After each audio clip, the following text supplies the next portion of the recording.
जय हिंद प्यारे साथियों, कैसे हैं आप सब। उम्मीद करते हैं अच्छे होंगे। चलिए अच्छे हैं तो इसी के साथ क्लास की शुरुआत करते हैं। कल आपको जो है घन और घनाभ दोनों पर आधारित प्रश्न पढ़ा दिया था, लेकिन जो है घन पर आधारित प्रश्न नहीं कराए थे आपको, सिर्फ घनाभ पर आधारित प्रश्न कराए थे। चलिए फिर से रिवीजन भी हो जाता है और हम लोग कर भी लेते हैं। चलिए अगर कोई घन है, घन जिसकी लंबाई चौड़ाई सभी आपस में क्या होती है, बराबर होती है। ये रहा अपना घन। आप समझ लीजिए डब्बा, एक ऐसा डब्बा जिसकी मतलब सब सारी लेंथ जो है, सब मतलब जितनी जितनी लंबाई चौड़ाई ऊंचाई सब क्या हो, आपस में बराबर हो, वो क्या कहलाएगा, घन। ये अपनी घन वाली आकृति है। अब देखिए इसमें इसको हम लोग यच मान लेते हैं। क्या मान लेते हैं? यच। इसको ऊंचाई मान लेते हैं यच। ये वाला बी मान लेते हैं, इस भुजा को बी मान लेते हैं, इस भुजा को यच मान लेते हैं और इस भुजा को यल मान लेते हैं। यल मतलब लेंथ, एच मतलब हाइट, बी मतलब ब्रेथ। और लेकिन जबकि इसमें सब बराबर है, एल बराबर एच बराबर बी, ये सभी लंबाइयां आपस में क्या होती है, इसमें बराबर होती है। तब आप देखें तो घन का आयतन, घन का आयतन क्या होगा, भुजा की घात 3। क्या हो जाएगा? घन का आयतन भुजा की घात 3 संपूर्ण घन का पृष्ठ, संपूर्ण घन का वक्र पृष्ठ, वक्र पृष्ठ। ऐसी कितनी भुजाएं होती हैं, बात करें मतलब कितनी सरफेस होती हैं, तो 6 सरफेस होती हैं। आप देखेंगे कुछ मेरे पास है क्या ऐसा, हाँ आपको बताते हैं। देखिए इस चीज़ को आप मान के चलिए क्या है, ये घन है भाई, इसमें तो है ना लंबाई चौड़ाई ऊंचाई सभी है। अब देखिए एक सरफेस ये हो गई, दूसरी सरफेस ये वाली, एक सरफेस ये हो गई, दूसरी सरफेस ये, कितनी हो गई 4। अभी ये बची है 4, 1 5, 5 1 कितनी हो गई 6। देखिए हम लोग मार्क कर देते हैं। ये हो गई पहली भुजा, ये हो गई दूसरी भुजा, ये हो गई तीसरी भुजा और ये वाली हो गई चौथी भुजा। अभी देखिए कौन कौन सी बचा है, ये वाला बचा है और ये वाला बचा है, 4 हो गया है, ये वाला 5 हो गया और ये वाला कौन सा हो गया, 6 हो गया। तो कितनी सरफेस है, कुल 6 सरफेस है। इसको मिटा भी दे ना तो पता लगेगा, मिटेगा नहीं तो अच्छा नहीं लगेगा ना फिर। चलिए हम लोग अब आगे बात करते हैं। तो कितनी सरफेस है, 6 सरफेस। तो एक सरफेस का क्षेत्रफल अगर हम लोग एक भुजा यहाँ पे उठा के देख ले, भाई ऐसे ऐसी 6 सतह मिलेंगी, तब जाके ये जो है ये घन बनेगा। तो इसकी ए मतलब क्षेत्रफल निकालना, भाई क्षेत्रफल क्या होगा, ए स्क्वायर। तो ए स्क्वायर ऐसी कितनी सतह बन रही है, 6 सतह, इसलिए क्या हो जाएगा 6 ए स्क्वायर। सभी की बात हो रही है। अगर 4 की बात करेगा, जैसे घनाकार कोई कमरा बना है, तो घनाकार कमरे की दीवारों का क्षेत्रफल, दीवारों का क्षेत्रफल यानी कितनी दीवारें होंगी भाई, 4 दीवारें।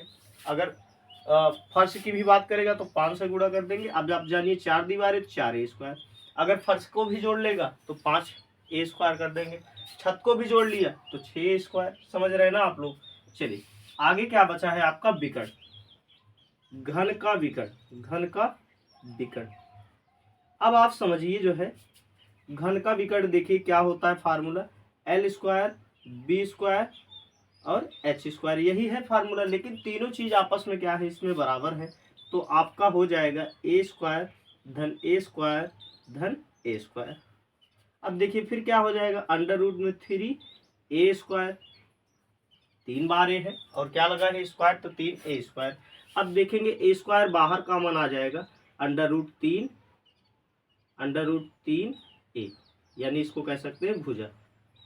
भाई जब अंडर रूट से हटेगा स्क्वायर हट जाएगा। तो इसके लिए सीधा सीधा फार्मूला हम लोग इतना झमेला ना करके क्या कह देते हैं, सीधा सीधा अंडर रूट 3 गुणे भुजा। ये क्या हो जाएगा, घन का विकर्ण हो जाएगा। भाई वही तो अंत में हम लोगों ने निकाला था। हाँ मुझे लगता है कि सारी चीजें हो गई हैं। अब क्वेश्चन पे आना चाहिए हम लोगों को, कुछ भी बचा नहीं है कि जो आपको ना पढ़ाएगा इसमें। तो क्वेश्चन की शुरुआत करते हैं हम लोग। आप समझ लीजिए घन का आयतन होता है भुजा की घात 3, यानी भुजा का 3 बार गुणा करना है। देन संपूर्ण पृष्ठ निकालना हो तो 6a² हो जाएगा। घनाकार कमरे की दीवारों का 4 दीवारें होती हैं, उनका अगर क्षेत्रफल आपसे पूछा जाए तो क्या हो जाएगा 4a²। 4 दीवारों और फर्श का क्षेत्रफल तो 5a²। सभी संपूर्ण घनाकार कमरे का छत, फर्श, चारों दीवारों सबका क्षेत्रफल क्या हो जाएगा 6a²। घन का विकर्ण आपसे पूछा जाए, विकर्ण को कितनी प्रकार से आपसे कह सकते हैं। घन में लगने वाली बड़ी से बड़ी छड़ की लंबाई क्या होगी, बड़ी से बड़ी दूरी क्या होगी। जब इसकी बात करें तो हम लोग क्या ले लेंगे, घन का विकर्ण लेते हैं। घन का विकर्ण होता है √3a।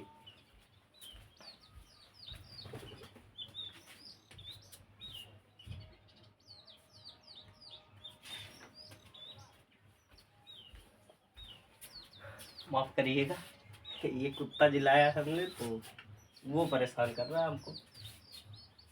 पहले तो नीचे रहता था, अब छत पे आ जाता है, क्योंकि मैं छत पे ही रहता हूँ।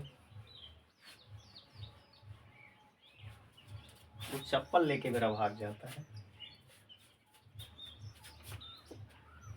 8 सेंटीमीटर घनाकार कमरे का आयतन तथा संपूर्ण पृष्ठ क्या होगा, संपूर्ण पृष्ठ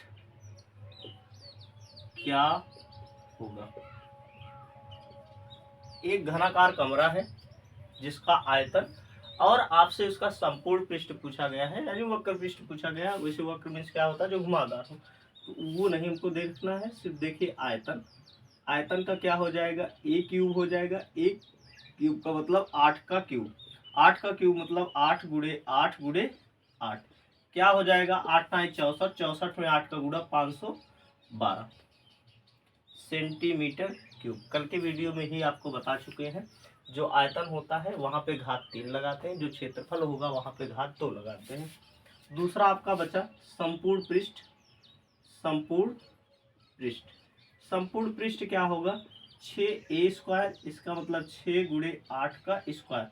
8 टाइम होगा 64, 6 × 64, 6 चौक होगा 24 का 4, 6 चौक 36 और 36 2 होगा 38, 384 सेंटीमीटर स्क्वायर। ये दोनों क्वेश्चन आपके हो गए।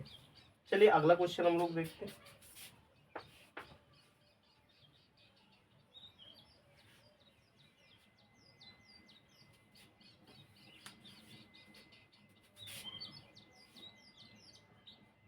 दो घनों का अनुपात, घनों के आयतन का अनुपात, आयतन का अनुपात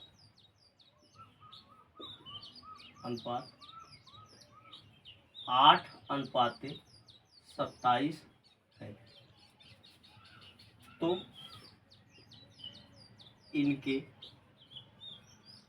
क्षेत्रफलों का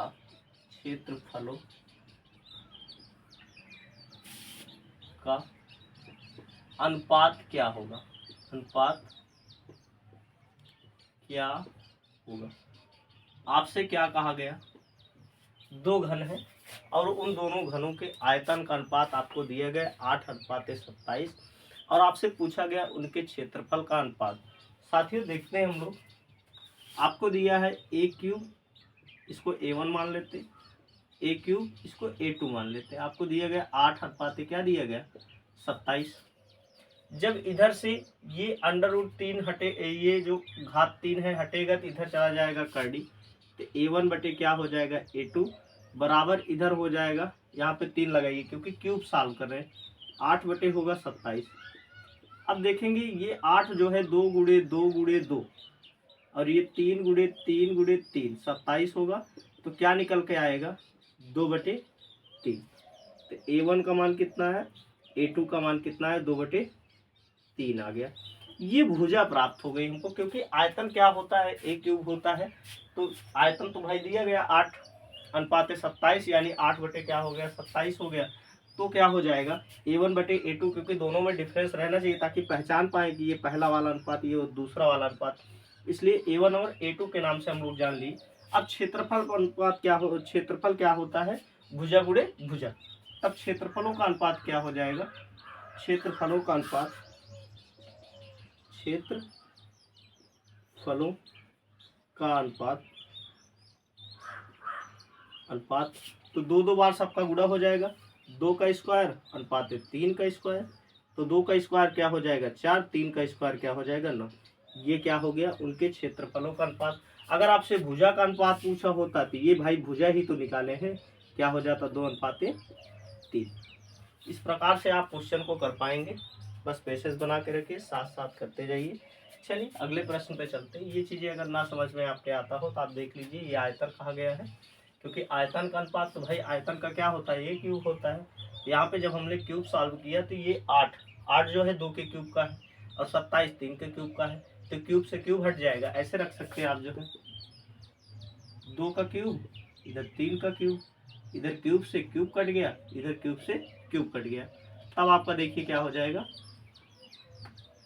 A1/A2 बराबर 2 क्या हो जाएगा 3। यहाँ से भी आप ले सकते हो, वो कार्डी ओडी वाला झंझट छोड़ दीजिए, उसको भी क्यूब में बदल लिए इधर, और बराबर के इधर उधर जो भी चीज़ें आपस में अगर घात कट जाएगी, अगर आधार बराबर होगा तो वो भी कट जाएगा। चलिए अगला प्रश्न हम लोग देखते हैं। 2 घनों के आयतनों में 27:1 का अनुपात है, उनकी भुजाओं का अनुपात निकालना है। वही हाल आपकी बार यही भुजा तक ला के हमको छोड़ देना है। जब तक प्रश्न आपको बोल दिए हैं 27, उनके आयतनों 2 घन है, उनके आयतनों का अनुपात 27:1 है, भुजा का अनुपात निकालना। आप फटाफट निकालिए, देखिए निकाल पाते हैं आप लोग। 27:1 है, तो इनकी भुजा का अनुपात क्या होगा, आइए हम लोग करते हैं। A3/A1, इसको A3/2 इसको रख देते हैं 27/1। 1 का क्यूब करिए, घन करिए, कुछ भी करिए, 1 का मान हमेशा 1 होता है। तो A3 A2 का क्यूब बराबर ये 3 का क्यूब है, ये 1 का क्यूब, क्यूब से क्यूब हट गया। A1/A2 बराबर 3:1 क्या हो जाएगा 3:1। ये क्या हो गया अपना भुजा का अनुपात हो गया। चलिए अगला प्रश्न हम लोग देखते हैं।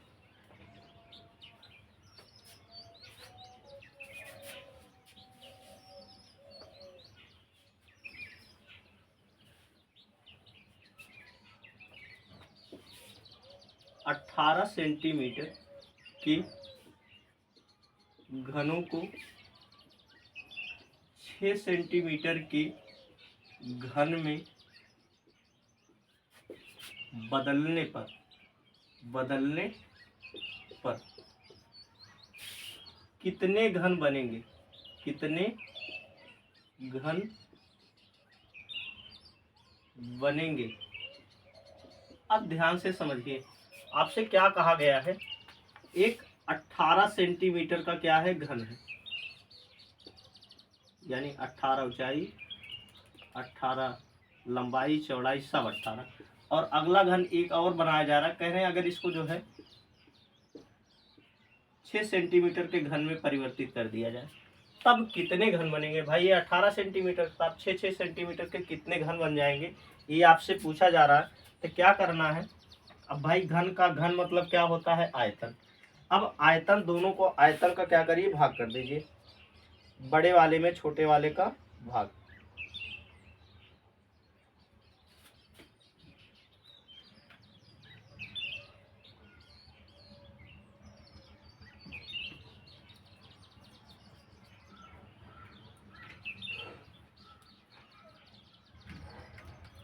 चलिए हम लोग देखते हैं, ये रहा अपना घन,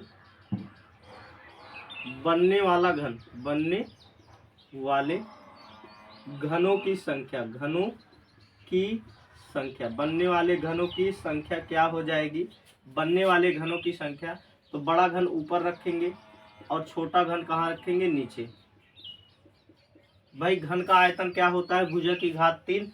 तो देखिए बड़े घन की जब हम आयतन निकालेंगे 18 × 18 × 18, छोटा घन क्या होगा 6 × 6 × 6। आप काट दीजिए, 6 3 18, 6 3 18, 6 3 18 गुणा 3 3 का 9, 9 3 क्या होगा 27। ऐसे कितने घन बनेंगे, 27 घन बनेंगे। आइए अगले कड़ी में हम लोग बात करते हैं घन और घनाभ दोनों पर आधारित प्रश्न, ताकि आपका जो थोड़ा बहुत डाउट बचा है दोनों में ना, सब सॉल्व हो जाए।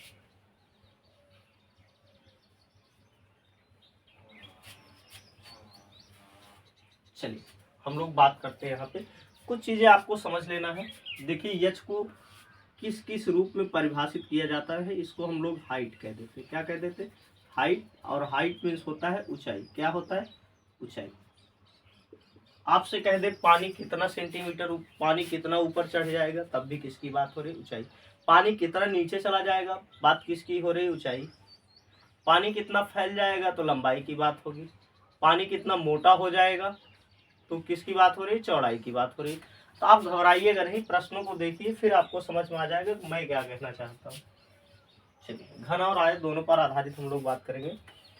एक ईंट की विमाएं 9 इंच, 4.5 इंच तथा 4 इंच है। एक ईंट है, एक ईंट की विमाएं, की विमाएं, विमाएं मतलब होता है उसकी लंबाई, चौड़ाई, ऊंचाई, सबकी बात हो रही। विमाएं, विमाएं 9 inch, 4.5 inch, 4 inch. 9 inch, 4.5 inch तथा 4 इंच है। 4 इंच है। आपसे कहा जा रहा है इसमें काटे गए बड़े से बड़े घनाकार टुकड़े का आयतन क्या होगा। इसमें काटे गए बड़े से बड़े घनाकार ईंट का आयतन क्या होगा। ईंट का आयतन क्या होगा, आपसे ये पूछा जा रहा है। आप ध्यान से समझिए, एक ईंट है अपनी, ये रही अपनी ईंट, ठीक। और इस ईंट में कहा जा रहा है कि 9 इंच क्या है, ये लेंथ है, इसकी लंबाई है। और क्या है, 4.5 इंच क्या है, इसकी चौड़ाई है। और ऊंचाई कितना है, 4 इंच। जो भी है, आपसे पूछा जा रहा है बड़े से बड़ा क्या लंबाई लेकर इसको काटना है कि घन का, उसके बाद क्या करना, उस घन का आयतन निकालने। बड़ा सा बड़ा घन। अब भाई इतना तो ले नहीं सकते। क्यों नहीं ले सकते? क्योंकि जो है ये क्या हो जाएगा, लंबाई। और ये देखिए अगर ये लंबाई हुआ तो फिर इसके बराबर तो चौड़ाई भी होना चाहिए, और उसी के बराबर क्या होना चाहिए, ऊंचाई भी होना चाहिए। एक ऐसा मान लेना है, इन्हीं भुजा में जो है, इसी भुजा में लेना है आपको, अलग जगह नहीं जाना, जो सब में व्याप्त हो। देखेंगे क्या है, 4.5 सब में है, इस 9 में है, हाँ है, क्योंकि घट सकता है उसमें, लेकिन 4 में से घट नहीं सकता। लेकिन अगर 4 वाले को लेंगे, इसमें से भी घट जाएगा, इसमें से भी घट जाएगा, तो क्या हो जाएगा, वर्ग की, यानी इस घन की भुजा क्या हो जाएगी, 4 हो जाएगी। तो बड़े से बड़े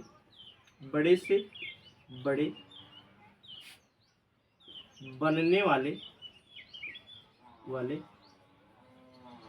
ईंट, बनने वाले घनाकार ईंट का आयतन, घनाकार बनने वाले ईंट का आयतन क्या हो जाएगा, देखिए क्या हो जाएगा, 4 का क्यूब, 4 चौके 16, चौका 64 इंच क्यूब।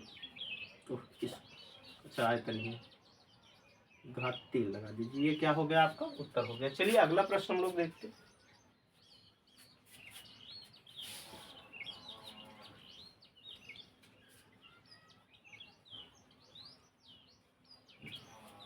अगला प्रश्न है अपना, एक हौज की लंबाई 10 मीटर, चौड़ाई 8 मीटर। एक हौज की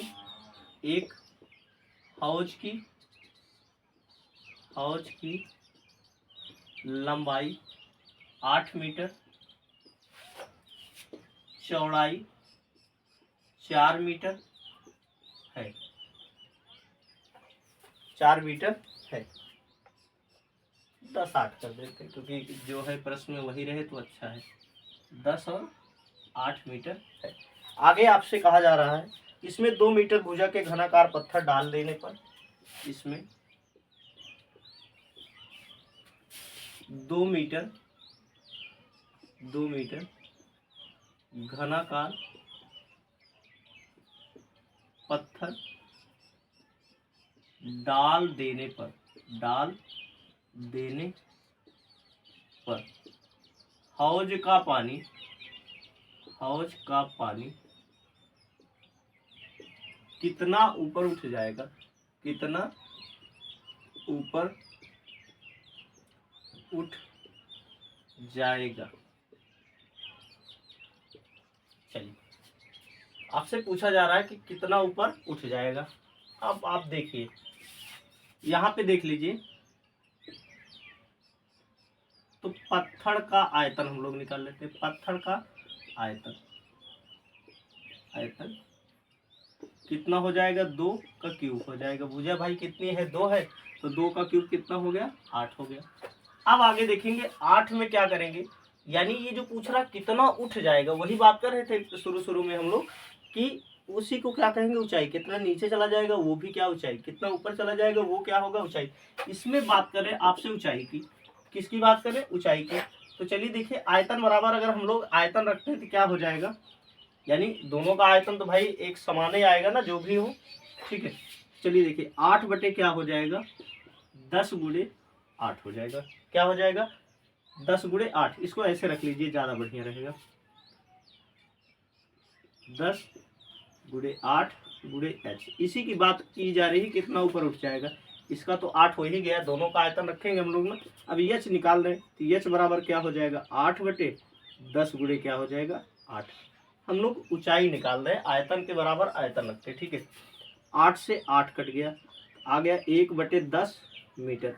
अगर इससे आपका आंसर मैच करता है, यानी 1 बटे 10 मीटर ऊंचाई क्या होगी उसकी, बढ़ जाएगी। अगर इतना हम जो है ये डाल दें, क्योंकि जब उसमें डालेंगे तो सेम टू सेम उसी आयतन में वो भी मिल जाएगा ना, इसीलिए दोनों को क्या किया गया है, आपस में बराबर किया गया। आप कंफ्यूज ना होइएगा कि इसका आयतन इसके बराबर नहीं है, भाई दोनों आपस में क्या हुए हैं, मिल गए हैं, ठीक है। जब पानी में डाल देंगे तो मिल ही जाएंगे ना। तब देखिए 1 बटे 10, अगर इससे आंसर मैच नहीं करता तो आपको किस में बदल देना, सेंटीमीटर में। 10 गुणे 100, 1 0 से 1 0, क्या हो गया, 10 सेंटीमीटर। अगर मीटर को हम 100 से गुणा कर दे क्या हो जाता है, सेंटीमीटर। सेंटीमीटर को 100 से भाग कर दे क्या हो जाएगा, मीटर हो जाएगा। चलिए आगे हम लोग देखते हैं।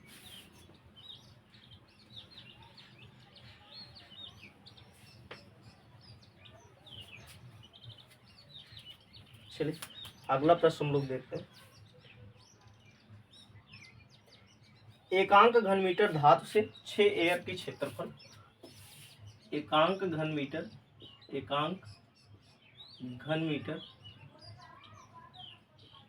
की धातु से 6 एयर क्षेत्रफल की,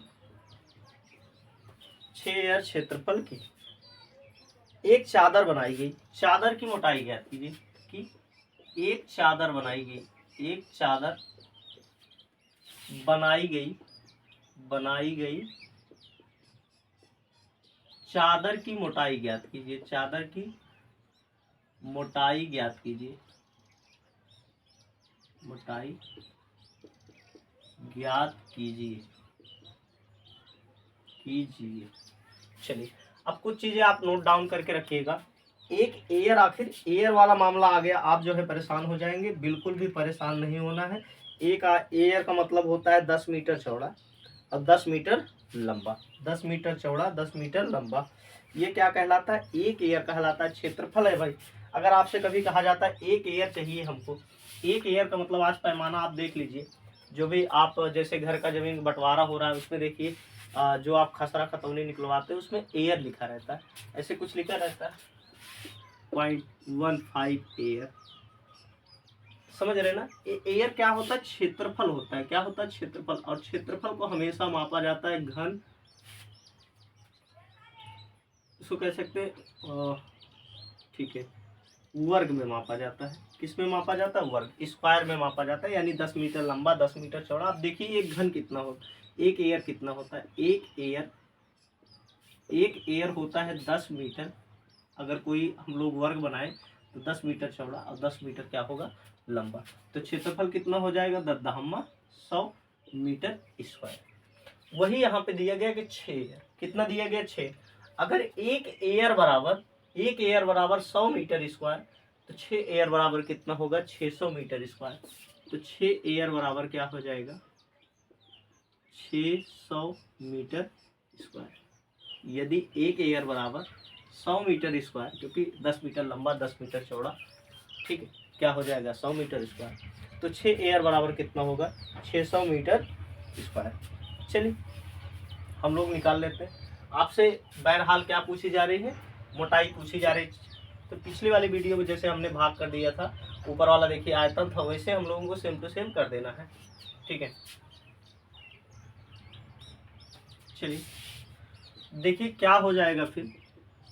आपको पहले दिए गए एकांक, एकांक का मतलब होता है एक, एकांक का मतलब क्या होता है एक घन मीटर, घन मीटर का मतलब होता है मीटर क्यूब। एकांक मतलब होता है एक। आपने एकांकी सुना होगा ना हिंदी में, एकांकी पढ़ने। एकांकी मतलब उसमें एक ही अंक होते हैं, और नाटक में कई अंक होते हैं। मैक्सिमम मतलब मिनिमम 4 अंक होते हैं, या ये 2 तो कम से कम होते ही हैं। नाटक में 8 अंक लमसम माना जाता है, एकांकी में 1 ही अंक होते हैं, यानी एक ही बार में सारी कहानी खत्म, ठीक है। तो एकांक मतलब क्या होगा एक, घन मीटर का मतलब होगा मीटर क्यूब। अब 1 मीटर क्यूब में आपको भाग करना है कितने का 600 मीटर स्क्वायर। ये मीटर क्यूब है, ये मीटर स्क्वायर है। अब देखिए यहाँ ध्यान दीजिए, यहाँ पे 2 है और यहाँ पे 3 बार है, एक बार यहाँ पे मीटर बचेगा, यानी ये मीटर मीटर और मीटर होगा ना, ये वाला मीटर गुणे मीटर मीटर होगा। 2 मीटर कर, ये कितना मीटर बचा 1 मीटर। अब देखिए क्या हो जाएगा 1/600 मीटर बचा हुआ है, ठीक है। अब आप इसको जो है मीटर में, अब आपको आंसर मैच करना ऑप्शन के अकॉर्डिंग। चलिए इसको सेंटीमीटर बदल लेते हैं, थोड़ा सा छोटा हो जाएगा पैमाना फिर। तो गुणे 100, मीटर को 100 से गुणा करते हैं, किस में हो जाता है सेंटीमीटर। 1/6 सेंटीमीटर क्या हो जाएगी ऊंचाई हो जाएगी। जब भी आपसे ऊंचाई गहराई जो भी आपसे पूछे ना, जो अंत वाला आपको दे वो कहाँ रख देना नीचे। उसमें देखिए आपसे क्या पूछा गया ऊंचाई, ब्लॉक डाला गया था, तो कितना आया था 8 कुछ आया था ना, जो भी उसका मान रहा हो, याद तो नहीं है ना। चलिए ये वाला देख लिया आप लोग। चलिए अगला प्रश्न लोग देखते हैं। एक लोहे की चादर है, ठीक,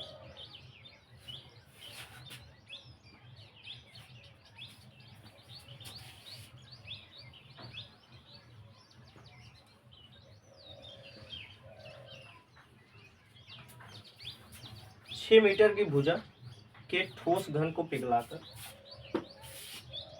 6 मीटर घन की भुजा को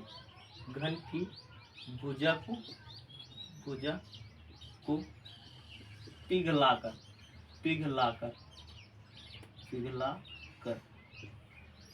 6 सेंटीमीटर भुजा वाली एक घन है, उसको पिघलाकर जो है 5 मीटर लंबा 5 मीटर चौड़ा, 5 मीटर लंबा 5 मीटर चौड़ा, 5 मीटर चौड़ा, और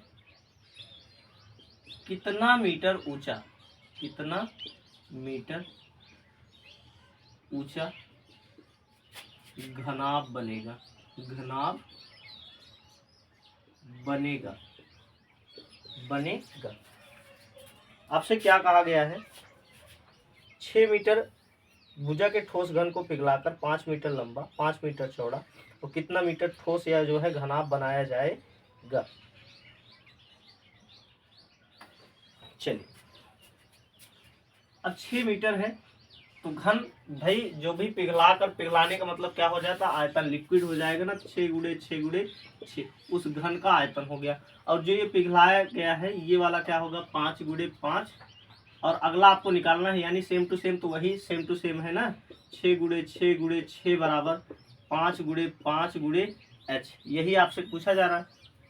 तो देखिए फिर कितना हो जाएगा h बराबर 20, 4 था कि 5 था, ठीक है 5 है, कोई दिक्कत नहीं। इन दोनों को इधर भाग कर दीजिए, 6 चाक 36, 36 गुणे 6 क्या हो गया 216, और ये क्या हो गया 5 5 25, यश बराबर। अब इसको भाग कर दीजिए, 25 अट्ठे हो गया 200, 25 अट्ठे 200, कितना बचा 16, तो क्या हो जाएगा 160 हो गया, दशमलव लग गया, 25 छक्का 150, 10 बचा 100 हो गया, 25 चौके 100। किस में है ये, मीटर में है, तो मीटर हो जाएगा। भाई ऊंचाई निकाल रहे, क्षेत्रफल तो निकाल नहीं रहे हम लोग। और कोई प्रश्न बचा है देख लेते हैं, वो तो करेंगे नहीं नहीं। ठीक है, इस प्रकार से सारे प्रश्न समाप्त होते हैं। आज आप जो है पूर्णतया घन और घना दोनों पर प्रश्न देख चुके हैं। अगले दिन हम लोग किसी और आकृति पे बात करेंगे। किस आकृति पे बात करेंगे, हाँ बेलन पर आधारित, फिर मतलब एक होता है ठोस बेलन, एक होता है खोखला बेलन, इस पे बात करेंगे।